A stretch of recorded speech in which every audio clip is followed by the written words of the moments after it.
Hi everyone, Jill at Greenwood Girl Cards again. greenwoodgirlcards.blogspot.com, and I'm here tonight to show a technique that I've finally figured out a way to do. What you're looking at are actually felt doily die cuts. The dies that I used are from Cheery Lynn Design, CheeryLynnDesigns.com. This particular one is called the Canadian Kaleidoscope Doily Die. It's DL104. If you go to their website and type in DL104, it should come up. This one is the Italian Flourish doily die, and the Italian Flourish is DL103. And tonight I have wanted to make felt doilies really since Cheery Lynn Designs first came out with their doily dies. I just love adding texture to my projects, and I have wanted for years to be able to cut felt, and as I've tried to do it over the, with different dies and stuff, I haven't had a tremendous amount of luck. The felt would often disintegrate after being cut. As you were poking the holes out, the doily would rip. So I've been playing around with different ways of trying to have the integrity of the felt hold up. Also, if you use too thick of a felt, the die itself can't go through the felt, so you have to use a thinner felt. And the felt that I used is some I got off of Etsy, as well as some from mftstamps.com, My Favorite Thing Stamps. This is their light pink felt, and this is the English, I think it's the English, what is it called? Hold on just a second. We'll walk over here to where I keep all my doily dies. See if I have it here. I think here it is. It's this one here. This is DL102, the French pastry doily die.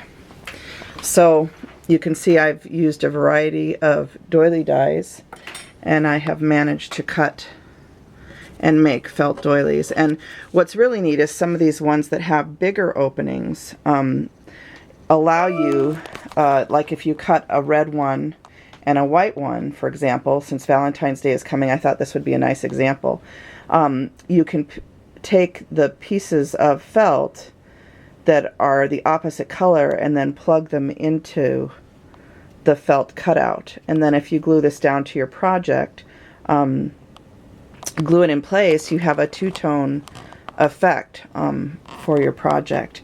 You could also back these with clear cardstock and run ribbon through it and make a doily banner. There's all sorts of possibilities. What's neat about the clear cardstock is that you would still have the holes showing through the background. So there you can kind of see the texture that you get. I'm trying to let it focus in on the felt. I'm having a hard time though, probably because I have so much stuff behind it. Anyway, so here's one that I did in kind of a teal color, and then I added the cream color felt, the hearts, and the tulips. And you could even add a third color and do like the leaves of the tulips in green, for example, and then the tulip top itself, for example, you could do in a color. So the Canadian Kaleidoscope doily has a lot of possibilities with the hearts and stuff for different things. This could be used for Easter, for example. Anyway, that's just some ideas of ways to use felt with your Cheery Lynn Design dies, and I wanted to kind of give you an example of how I did it. This is a piece of copy weight paper, so a thin piece of paper, and a piece of the felt, and this particular felt is from mftstamps.com, and I literally just took tape and taped the felt to the paper. So I used my tape runner. Had my Xyron had adhesive in it, I would have just ran a square piece through my Xyron you know, if you have a wide enough one, I think there's a 6-inch diameter one, I forget. But anyway, if you have one of the Xyrons that adds adhesive, or if you just have adhesive sheets, which I think Sizzix sells them, different people sell them, you can add adhesive to the felt and then put it onto the paper. But as long as you have some type of taped adhesive, tape worked just fine for what I did today. I literally just used my tape runner, made lines on the paper, and then put a square piece of felt over it, and then placed the die in my machine. With the felt side up, the paper side against the cutting blades, and I used the metal cutting plate, which Cheery Lynn Designs sells, along with, I have a Vagabond die cutter. So that's the machine that I used happened to be a Vagabond, but again, with shimming and moving the die around several times and repeated cutting until you're sure it's cut through all the way, I was able to get these beautiful felt doilies. So that is what I wanted to share tonight. I also, as an example, at the very last minute here, I also cut a piece of a border die rather with the felt with the paper backing, and so I started also playing with borders from Cheery Lynn Designs. I think, you know, you're going to have hits and misses, because some of their dies are so detailed, for example, that when you go to try and cut it with the felt, you're just not going to get a great result, because the intricacy of the dies, where it gets really thin, the felt integrity, even with the paper, is not going to hold up. But again, experiment. There may be someone who comes up with a better way than adding paper that allows for the integrity of the felt to hold up. But all of these, again, have a paper backing on them, and that is what is allowing them to,